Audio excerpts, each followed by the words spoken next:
give me a thumbs up if you can see my slide. All right. Thank you, everyone. Welcome to the third session of this three-day workshop. The session's on new and emerging technologies. If you haven't been to the first two sessions, you can find the keynotes on the YouTube link Donald's about to post.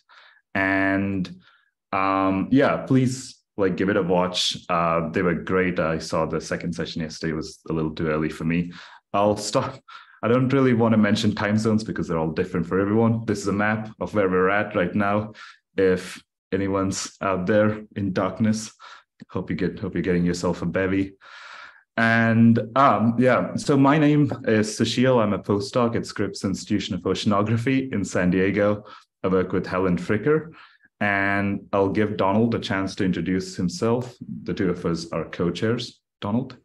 Yeah, okay. I'm Donald Slater. I'm a research fellow at the University of Edinburgh. Right, perfect. So the way these things are structured is, or let me introduce the session first. So this session is on new and emerging technologies to monitor ice-ocean interactions. And the aims of the overall workshop is to identify knowledge gaps surrounding the processes that govern ice-ocean interactions, and to identify the options to address those knowledge gaps through observations, parameterizations, modeling, and their impacts on ice mass loss and ocean dynamics. So all these sessions are being recorded, FYI, and they'll all be posted on YouTube afterwards. There's breakout meetings following the sessions. Please attend the breakouts if you can. There is an option if you are in a bad time zone to contribute offline, but it'd be great if you were able to attend the breakouts. It's a good opportunity for networking and bringing everyone into our community. And all of these breakouts will be synthesized into a report by the committee. I think there's 6 of us. There's a lot of details on who we are on the website that's down there. The topics for this session in particular are on new and emerging technologies to monitor melt. So that could include AUVs, the tracing using noble gases, APRS, sub-ice moorings, and estimates from remote sensing. So our speakers today will cover some fraction of that. We really like the way we've scheduled these keynotes because a broad overview of the field, a lot of conferences, I think, tend to go too far into the details immediately. So I think this will be a great resource if you have students just to get a broad overview of this topic. So we've got 2 great speakers. They're written in the wrong order. So Anna Wåhlin will go second, and Irena will start off first, and I'll introduce them in a moment.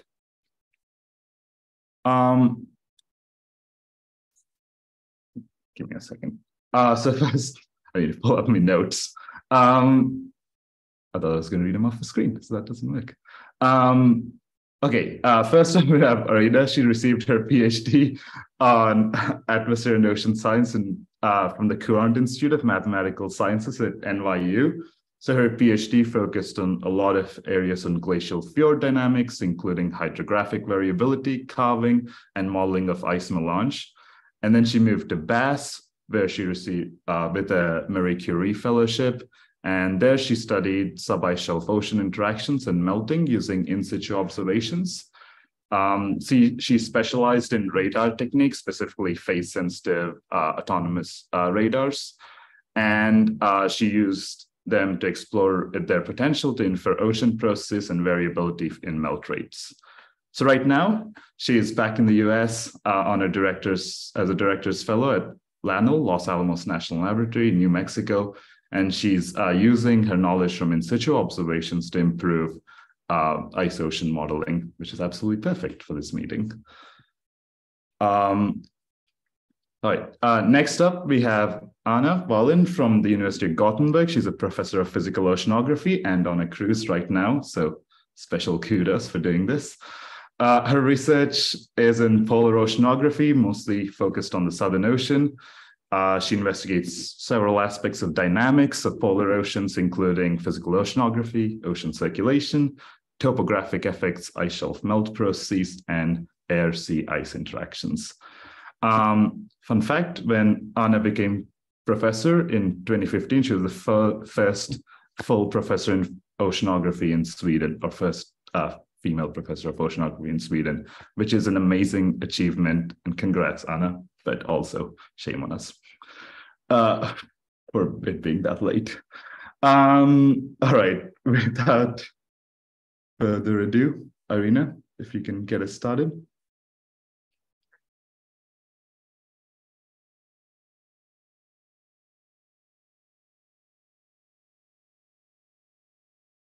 Perfect.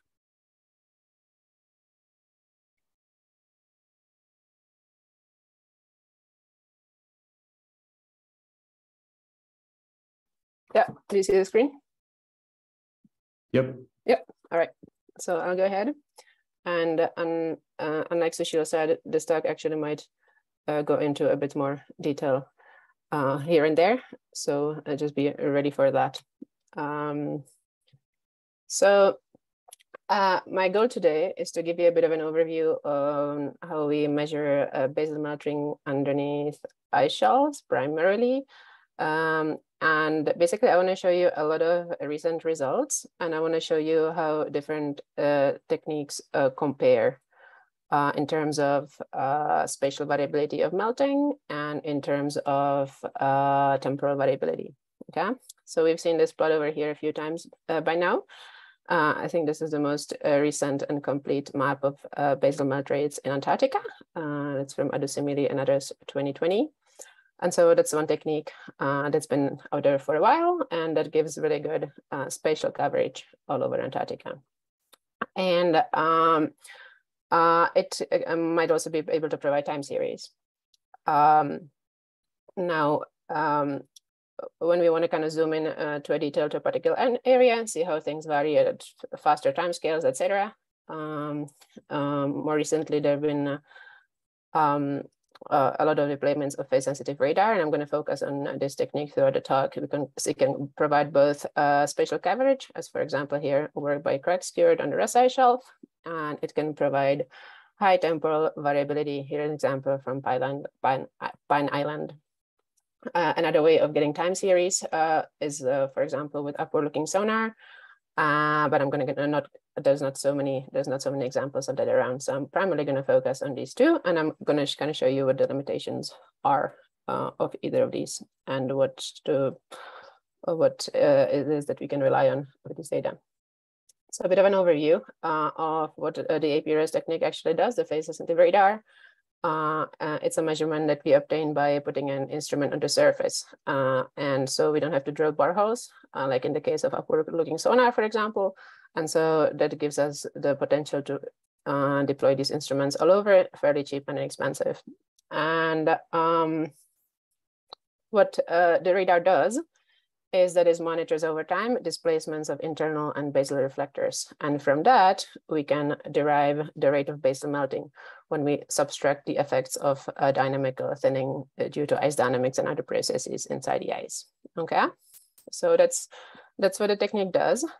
And so what I'm gonna go with that, I'm gonna try to convince you that there's locations where we can really trust very short time scales of melt rate variability with these techniques.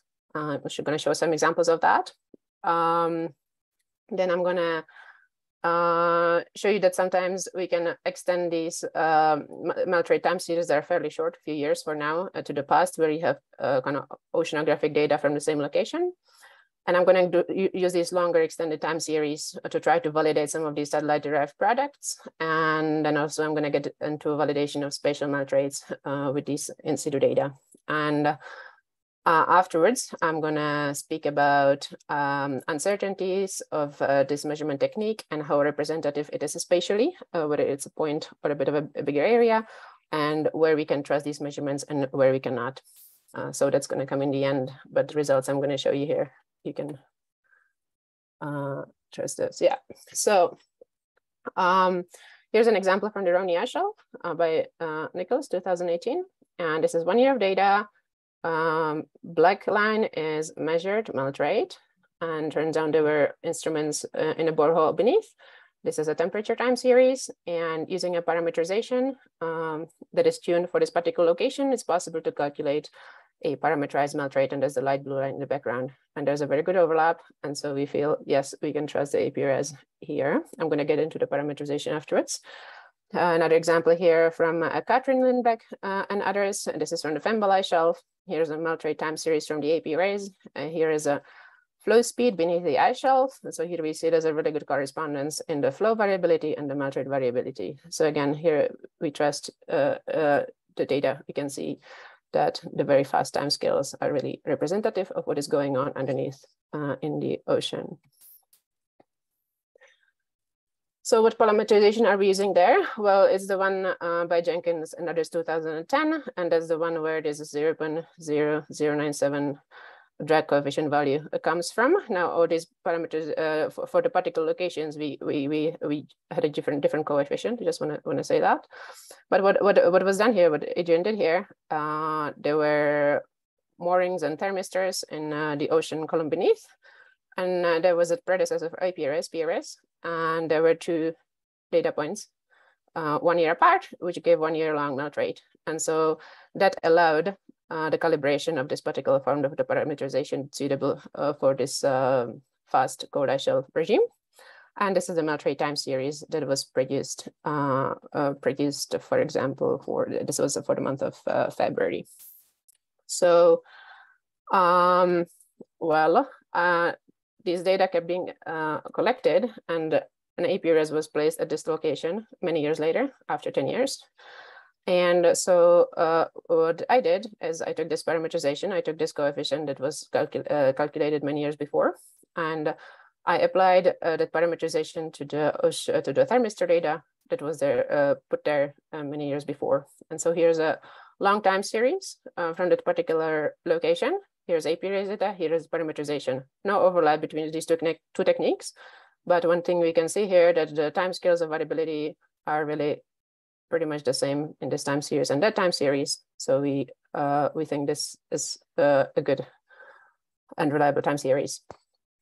Now, another example where we do have an overlap between AP-res and ocean as at a site, again, on the Vaňková ice shelf. And here we have in black AP-res data, and the other colors are parameterization using different points in the ocean. Again, calibrated for each one of these instruments at different depths. And so we calibrated the parameterization for 1 year of data and applied it for the rest of the ocean data wherever available. Here's a very good overlap again between the parameterized and measured melt rate. And so another example, again, from the Fembel ice shelf, we have 2 years of AP-res data and a long time series of ocean moorings near the ice base. We do the same procedure and receive 8 years long time series. So all that to say, well, we have a way of producing some long-term melt rate time series, much longer than this AP-res was alive, was out there. And why do we need that? Well, we want to see how the ocean varies in the ice shelf cavities. And we also want to be able to see how we can believe remotely derived products. So here's a comparison between time series derived from satellite altimetry. These are the two time series I showed before from the Vaňková ice shelf. This one is from the Fembel ice shelf. And so this is the raw data from the satellite. In blue, with the shading with uncertainties, is a 3-year low pass filter. Red and yellow is AP-res and parameterized melt rates. AP-res is this part, parameterized this part way in the past, and etc. And so as a take-home message here, well, we have one side on the Vaňková that agrees really well with the data, both data sets agree really well in terms of even the seasonal variability and even the interannual variability. Now, turns out that most sites do not agree well, and we see a lot of much more variability in the satellite data and much higher amplitude in particular. So turns out that Vaňková, but also the Fembel, the changes in melt rates are really subtle, maybe variabilities on the order of 1 meter per year. but in the satellite data we see much more of that. And so this is a bit of a surprising result in the sense that we would expect there to be less temporal variability in a more spatial average product, which would be the satellite data, but we see less variability in the more localized instrument. So we don't only use these time series to validate products. We also use them to understand timescales of variability under ice shelves. And so we have about 14 APRS all over the Felchneri ice shelf with a bunch of other ocean data. And so we were able to reconstruct pathways by which interannual variability propagates. And so that's not the main subject of the talk, but I wanted to just bring up that although this is a talk focused on techniques and comparisons, there's also science and processes that we study with these time series. Okay, so more onto validations and comparisons. You've already seen this plot in Nico's talk. He was showing the Felchneri ice shelf and the spatial meltwater variability there. So this is comparison with again APRS, and we see very good agreement in the mean melt rates. These are the mean melt rates, and now we're not talking about variability.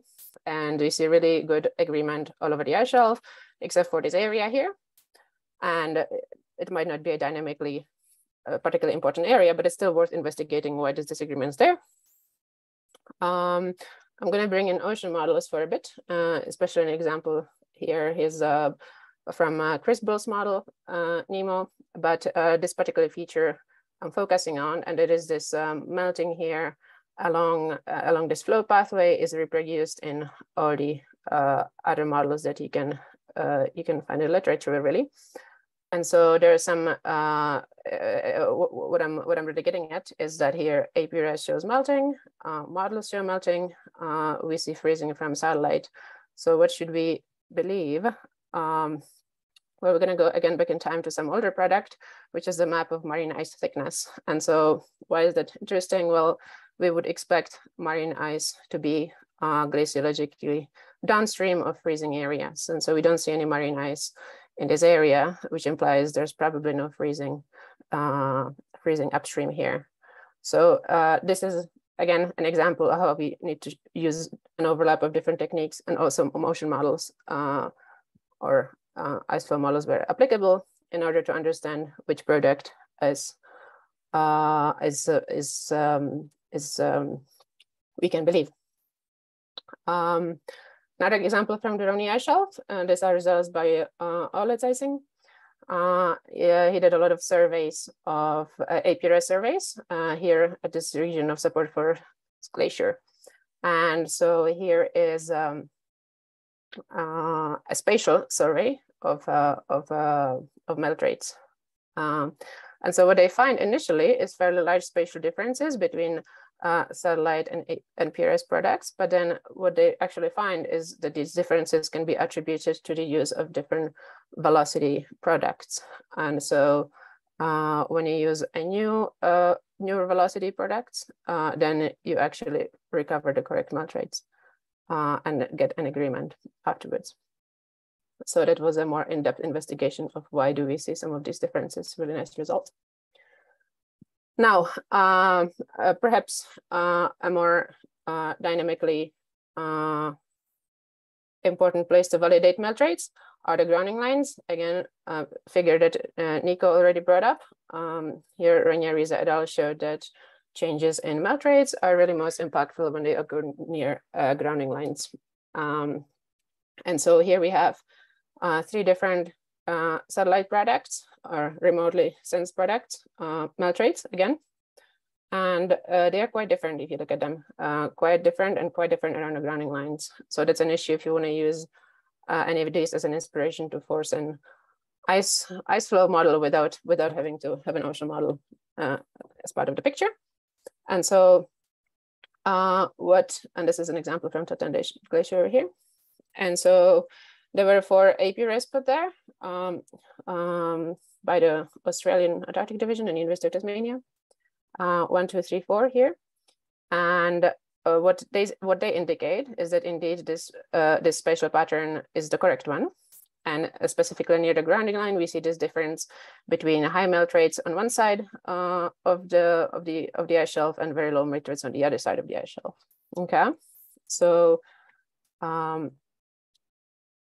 it turns out that actually this pattern is consistent with a new bathymetry product derived by Paul Wimberry, which basically shows here is a deep trough and here's a very thin water column, and so we have now an understanding of why this melt rate pattern is the correct one, and why that is important that we have this additional understanding from other data is that the APRs in this area actually have really high uncertainties. Okay, the melt rates are also really high, but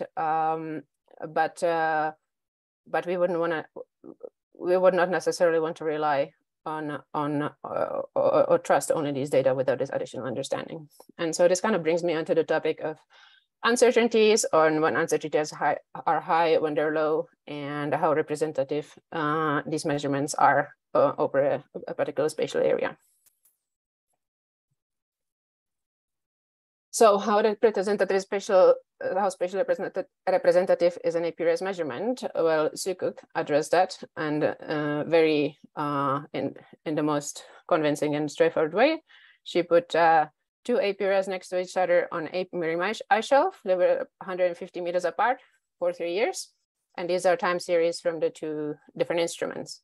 And so you can see a very good agreement. Here's a bit of a zoom in on that area. So even in terms of fast timescales variability, there's a very good agreement. And so we can draw some uncertainties from this kind of a exercise. Now, this is fairly expensive to do because you need to double up on instruments and everything. So you don't want to do this every time you go somewhere, but it's good to do it once and see, okay, it has worked at least once somewhere. So another thing we can do is we can look at the base reflections a bit more in detail. And so again, example from the Irena shelf, and normally we look at just the first basal reflection, the first one that we see. And if we look at further off at the reflections of nadir, so now this is a range, and all these reflections actually lie on the ice base, except they're not directly beneath us. They're further away. And so we can do some geometric corrections and ask ourselves, well, what melt rates do these give us? So when we do those geometric corrections, we get actually a constant melt rate spatially along the extent of the ice base. And so that's a way of convincing ourselves how representative is this measurement. And so, and that's over whatever the footprint of the radar is. In this case, it's about 800 meters. So the rule of thumb is the ice thickness. And so there are sites at which we see these features, and there are sites that we do not see these features. And so where we see these features, we can say, okay, we believe that this measurement is representative of a given area, rather than it just being a point in time, a point in space. Okay, so now on to the uncertainties. And so the biggest uncertainty in many of these APRS measurements is the ice dynamics. And so what we do is we need to look at displacements over time of internal reflectors in the ice, and wherever the last internal reflector lies, and then that's the one to which we reference our basal melt rate. And so say this would be the last reflector, and here would be our basal reflector. And so this distance really on this graph is this melt rate. Okay. And so there are 3 examples in here of what the internal reflectors can look like. This is an example of an approach near ice shelf, where very nicely aligned internal reflectors, and only at the base, where you see, near the base, maybe 100 meters from the base, we see that they decorrelate and they become noisy. And so we need to design a model how we project these good internal reflectors to the base. And so here we don't have to do very much guessing. turns out that actually the most beautiful internal reflector structure was at a Thwaites Glacier of all places. And so here we did not have to do any extrapolation at all, almost. We have good internal reflectance all the way to the ice base. And so here we have very good, we were very certain about the mean value of the melt rate. Now, most places, not most places, but a lot of places, unfortunately, look a bit more like this. So this is an example from Totten Ice Shelf. And so here we have good internal reflectors up to about 600, 700 meters, which is only about the upper 1/3 of the ice column. And so we have to extrapolate ice dynamics to the lower 2/3 of the ice column. And that's what gives us these really huge uncertainties on the mean melt rates at Totten Ice Shelf and in general at places that do not have good internal reflectors all the way to the base, which is generally thick ice, or when we have some more complicated, expected complicated ice motions above channels, etc., near grouting lines. Irena, that's about 20 minutes. So just a few minutes.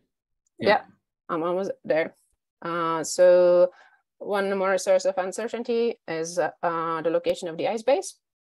And so at nice ice shelves like the Joint Ice Shelf, we can really easily locate the ice base, and we have one beautiful reflector that we can track in time. Now, this can be deceiving. Sometimes these beautiful reflectors. Here's an example from Petermann Glacier in Greenland. And here we see a beautiful reflector out here. However, hot water drilling confirmed that the base of the ice tongue was actually all the way down here. So had we considered this to be the basal reflector and derived the melt rate from it, that would have been completely incorrect. And so that's something we need to watch out for. We need to find ways when there's more complex reflectors of how to locate the actual ice base that we're referencing the melt rate to. Now, in terms of temporal variability, it's not necessarily the case that whenever we have high uncertainty on mean melt rate, we also have high uncertainty on the variability. And that's because we can identify the range of reflectors. And if all of them vary in a similar way, like in these examples on the Totten Ice Shelf, although we have really high uncertainties of the actual vertical strain rate profile, the variability itself is we have a high confidence on that. And so those are, and another good confirmation is if we have a few sites around. Here in this case, we have 4 sites around, and 3 of them show the same type of variability. So that gives us, again, more confidence on the results we obtain. I wanted to just move on for last few, maybe half a minute, to an iceberg. And that's the reason. And the reason for it, I was talking about ice shelf and focusing on comparing different techniques there. But there's a really nice work being done by Kristen Schild, and that is deriving melt on an iceberg. And the reason I want to show this example, because it uses a lot of different techniques at the same time. So, so she's using GPS lowering, she's using multi-beam differencing, she's getting really, and from that she's she's able to see really detailed spatial patterns. And she also was brave enough to put an AP res on top of the iceberg and see what the techniques is going to do there. And so there's some preliminary results from that, but more importantly, there's a good combination and a comparison of these different techniques. And so the message here is that with AP res we can get a very good basal melt rates on this iceberg, and the other techniques are suitable for getting bulk melt rates or side melt rates. And I will leave it at that. Really, what I want to highlight from this is that I try to emphasize the need for validating data with models, all these different techniques together, and also attributing some and having some physical understanding of the timescales we observe and the spatial patterns we observe before we can trust whatever data product we have. And last bit, I want to really say it's important to have long time melt rate time series. On Totten, we have beautiful 2 years of data, but the dominant timescale variability is 5 to 7 years. So we really just have a nice little sample of 2 years, but we would really need much more to make these, to really get a lot of value out of these time series at certain locations. And yeah, just be aware of the complexities of different techniques. Thank you. Awesome. Thank you. That was awesome. Virtual clip. Yeah, Anna, but I'll leave questions to the end just because we're running a tad late, but we're okay. But Anna, if you can get us going. Okay.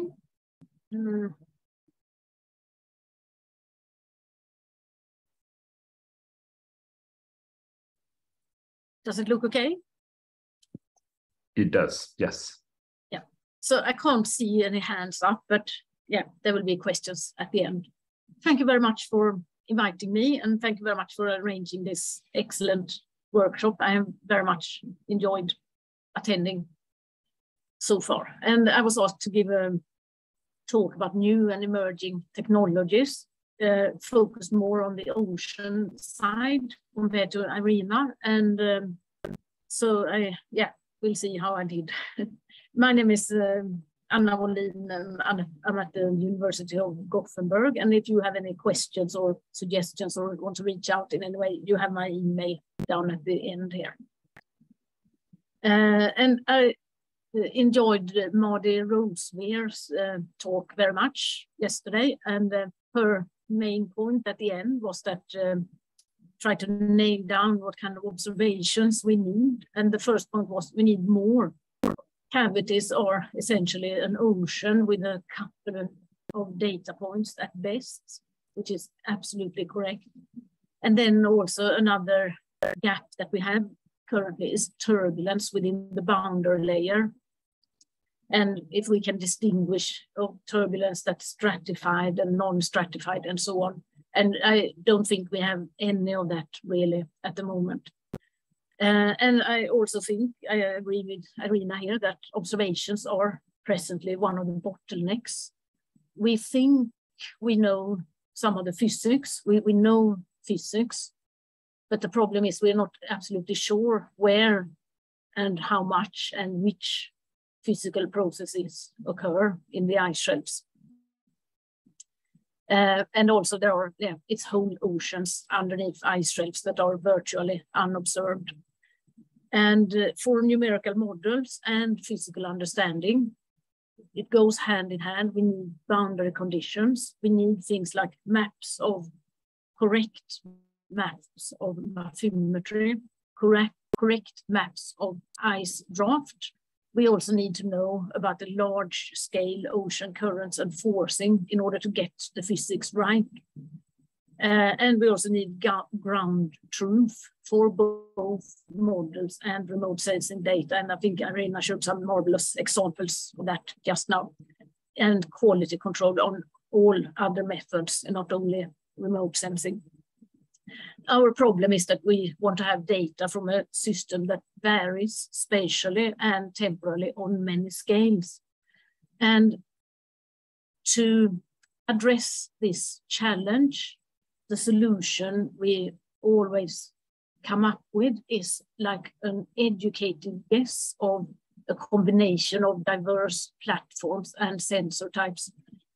And this picture here is from a SULS report that was written in 2014, so it's nearly a 10-year anniversary. But I think when we wrote that, when the figure was constructed, it was already not quite new. We have seen this before. We always end up here somewhere.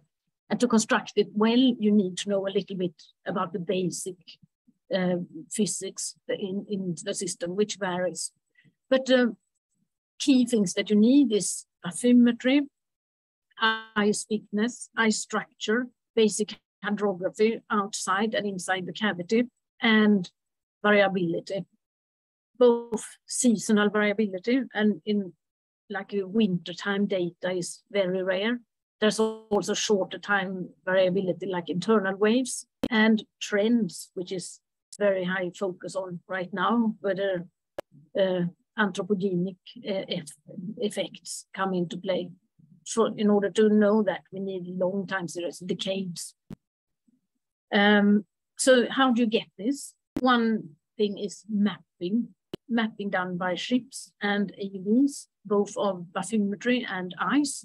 The good thing with mapping is that you only have to do it once. It's a huge task to map the key regions, that we can help each other. If we only share the data and make sure no data is lost, it will be an end to that task eventually. Another good thing to have is gliders patrolling the area, for example, patrolling in front of the ice shelf while you do other stuffs inside the ice shelf cavity. Instrumented seals are great. They are a great tool to get wintertime data. And then in order to get the temporal variability, we need moorings, both ice moorings and moorings that are resting on the seabed in key places. So in order to know where to place a mooring, you need some more information about the area. This needs to be combined with airborne service that also produces maps and ship-based sampling.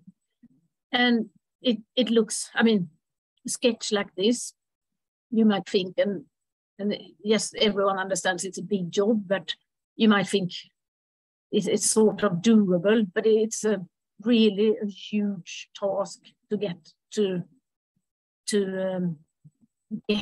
the stage where you actually have a picture like this. If we start with the on ice drilling, this is an example of hot water drilling that took place last season on Dotson ice shelf, and this is just one picture of a small part of the camp that was built in order to drill the hole through the ice. And here is a sketch showing all the vital parts that need to be in place in order to get the hole done. So there are several people working for months in order to make this happen. One data point. Ocean moorings, they are smaller logistically. You only need one thing. It's a sort of fits on a few pallets. But you still need an icebreaker in order to get the moorings out. So it's still quite a big operation. But they are really important. We all know, we have seen hand in hand with more mooring data coming in, we learn that the ocean is very variable in front of ice shelf cavities. Both current speed and direction and ocean temperature varies a lot on small timescales too. So if we are there with a ship measuring once, it's a high risk that we are happen to measure, for example, in here where it's not representative conditions. So you need this kind of time series in order to get here where we have an average picture of current speed and temperature. And how we work with gliders, AVs, and shipborne sensors, they all need to be deployed from ship. And I would like to show an example of what we did last season on the Palmer, the ITGC cruise, Parson cruise. And when we have talked about the cruise afterwards, we have all agreed that this was a big effort, but we got so much done. There's so much data, and we will hope that this will be the new normal. When you go down with an icebreaker, you should make sure to bring all these things on board. And as an example, we have from hydrography and full depth currents by an LIGCP, we got 269 casts done in front of 3 different ice shelves. And from the CTD and current meters, you get a picture of the overall hydrography at this month when we were down there. So we see warm water flow in the east and meltwater exiting in the west. And this is a side view of that. And from the lower ADCP, you can see that it's really very variable. You need many CTD stations in order to cover this. We also had AutoSub long range on board, and that AUV was designed to go quite far into the cavity near the seabed. So that one was gone for several days. We launched it from the ship, and then it went into the cavity, and then the ship went on to do other stuff. And this is a map of the 6 gliders that we had. We brought 8 gliders and 6 operated nicely while the ship was in the area. So all these transects that you see here is from a combination of those 6 gliders. And in addition to temperature and salinity and microstructure, you can also get information about the chemical qualities of the ocean, like pH and biogeochemistry. If you zoom in on, we had spent most of the time at Dotson ice shelf, and if you zoom in on Dotson, this is what the gliders tell us. So there's an outflow here and an inflow here, and much fine scale variability. And because the gliders did many transects, we can also learn about temporal variability of this meltwater distribution. We also did some seal tagging, and that's very fun because now we can see the seal data coming in when we are back at home. So that's great. It takes some time to tag a seal, but they keep giving data, and they give data in winter time as well. The seals are very good at finding little holes in the ice.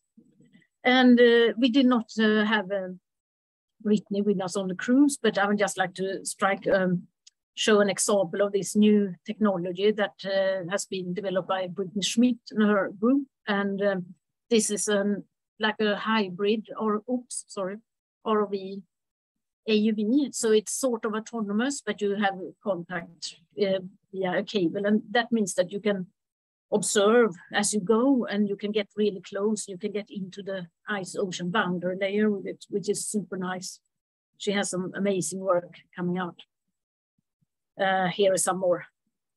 I recommend getting in touch with Brittany Smith if you're interested in this. Yeah, and my pet project on board the cruise is our AUV, the large Hugin AUV Ran. This is a picture of it being lifted on board. It lives in a 40-foot container.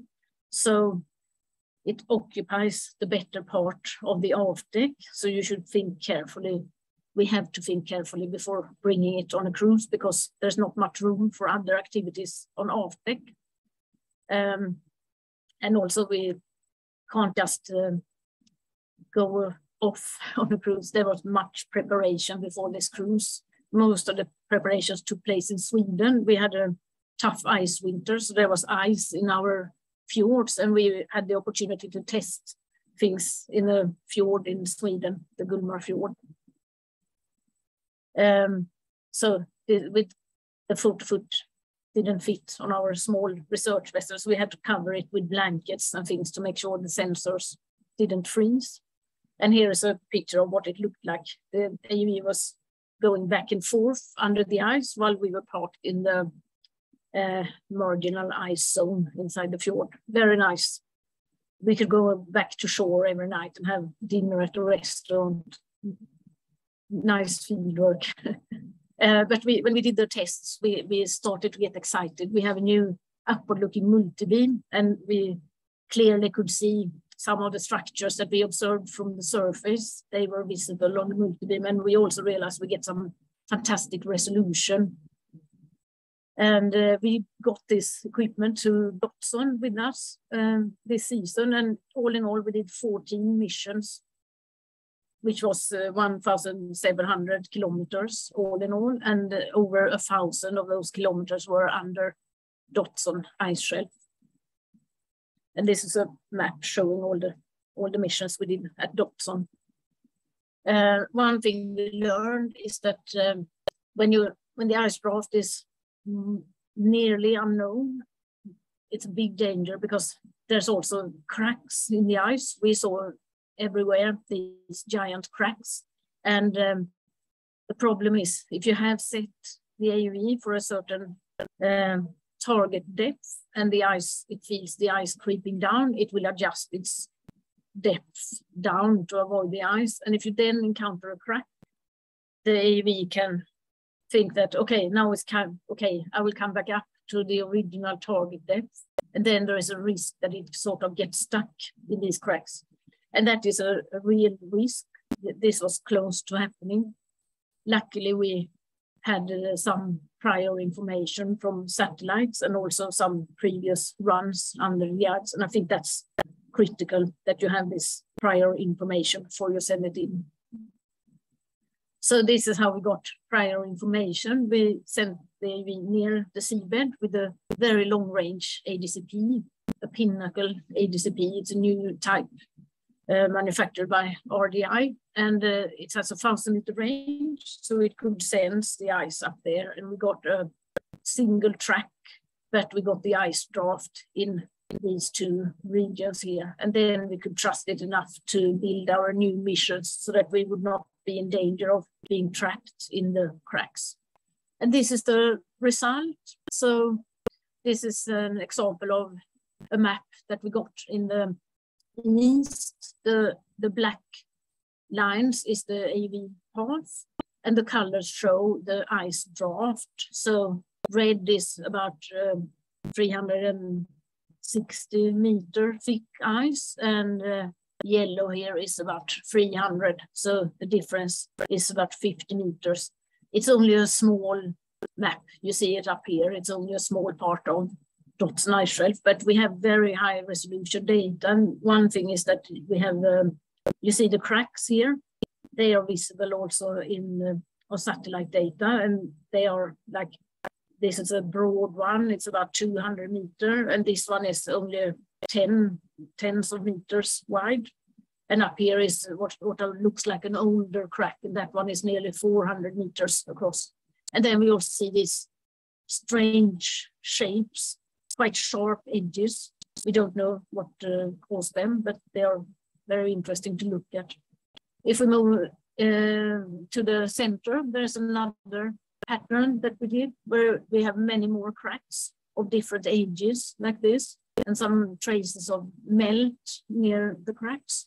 And if we move further west, it looks a bit different again. And here we have some softer shapes, sort of, still quite a lot of cracks, and some crescent things that we don't really know. We think they look like maybe these are caused by melting. They are similar to what you can see on a sand beach. If you have a rock lying on the sand and the water goes back and forth, you can see stuff like that forming around the rock.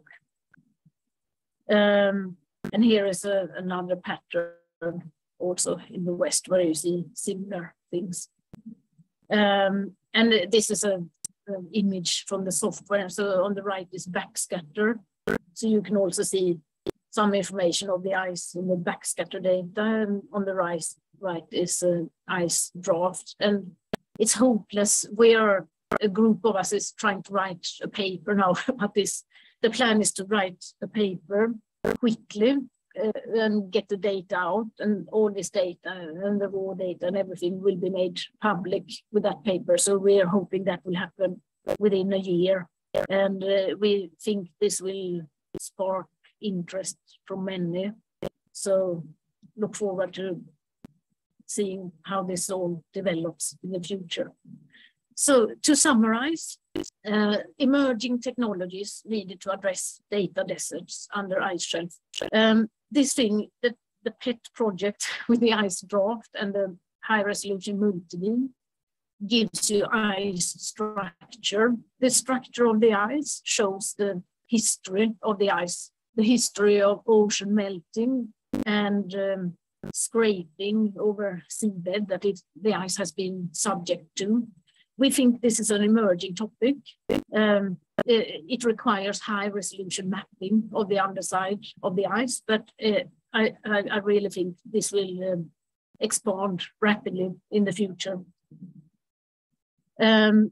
We can measure the ice ocean boundary layer with things like Britney Spears ROV AV thing. But you still only get it in a point. You can get several points. You might get a line, but you don't get a map with an instrument like that. You need acoustic methods for larger scale maps. If you want to map where is it turbulent, if you want to look at you have a map like this and want to measure, is it turbulent in this part here? Is it turbulent here? Then you need to rely on acoustic methods, unfortunately. But there are acoustic methods being developed. So there are some new instruments coming out that can potentially measure turbulence acoustically. And much of the things like gliders, like AUVs, like moorings, the suitable technology is already here. The problem is to get it out into the field. And we think we need to move towards, to a bigger degree, bringing many autonomous vehicles when you have a cruise, combine cruises with airborne service and helicopter work. This puts high demands on funding agents. They need to help us to coordinate. It means big projects, big money, like ITGC. We need that help, I think. The funding agents must be brave enough to go for more big projects like this. It also puts high demands, in particular, I think, on cruise leaders. When you have so many vehicles in the water going up and down and try to make use of the time when the ship is free, you need dedicated cruise leaders. They can't anymore be doing science, their own science. You need dedicated cruise leaders that are responsible to coordinate operations in a fair way without any of their own pet science going on. And one big change I think that is needed is to make sure young researchers get access to plan their own research using these tools.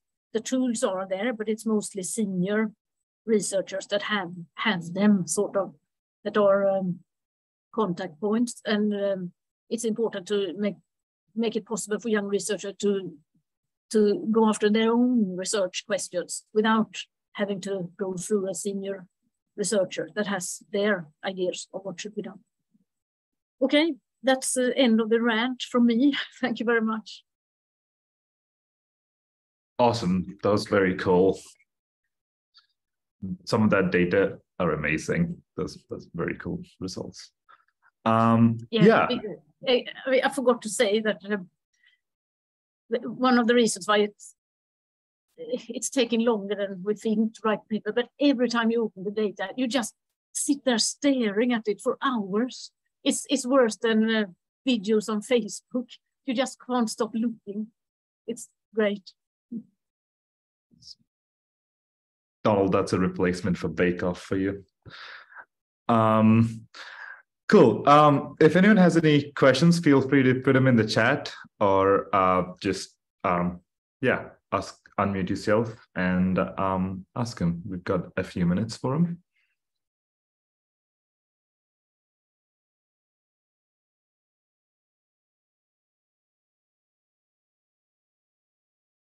Fiamma. Ciao, Anna. Great talk and thanks. Very inspiring. I think you're absolutely right. I think it's absurd that still to this day, especially in Antarctica, but also in Greenland, we have expeditions going out that are not carrying a full suite of instruments. And I would argue are also not interdisciplinary. Yes, maybe we have the physics of the ice ocean, but we forget the biology and the ecosystems, which has a whole suite of questions that are just as pressing. But what are some strategies or ways that you think we can move towards that? We're still struggling with different funding agencies, with egos, which I think you're pointing at, where people want to have control.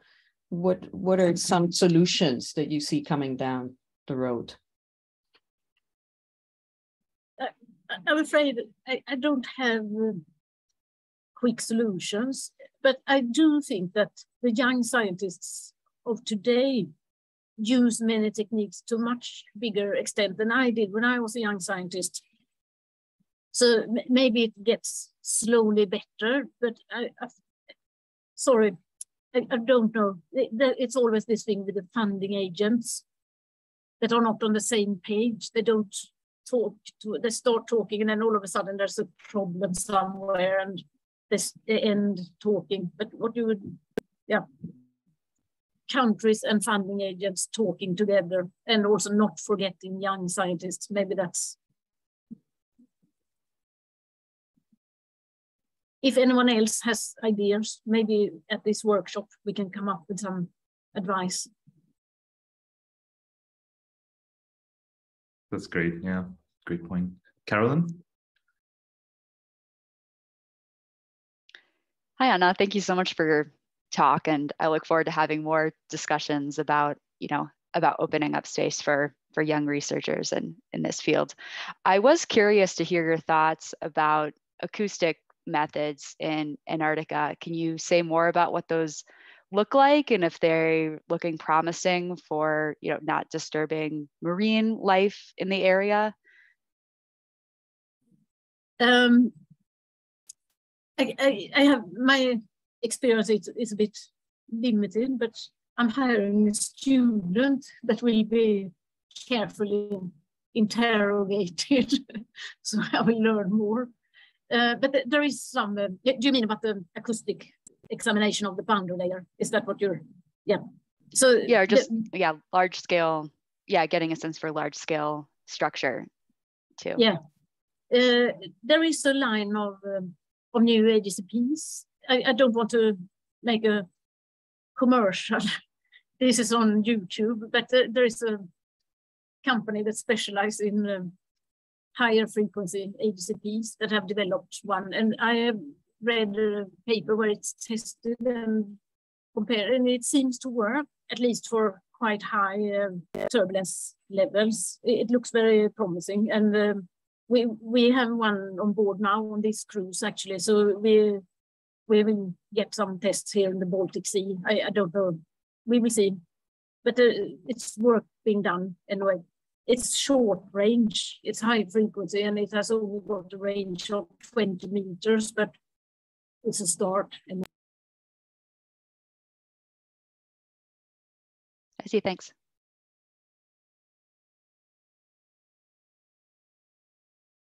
All right. Anyone else have any cues? Jonathan? Yeah, I guess, I just would like to make a comment. I really appreciated Anna's suggestion about involving more young scientists and trying to break the divide between us folks that have older, whatever. Maybe we should start a little working group or something to try to think about those ways. And Fiamma mentioned the same thing. So I guess I just wanted to let folks know that we're not, that we want to do, there's good intentions and we really want to do our best to involve women, minorities, and the whole spectrum to be able to move ourselves forward. So.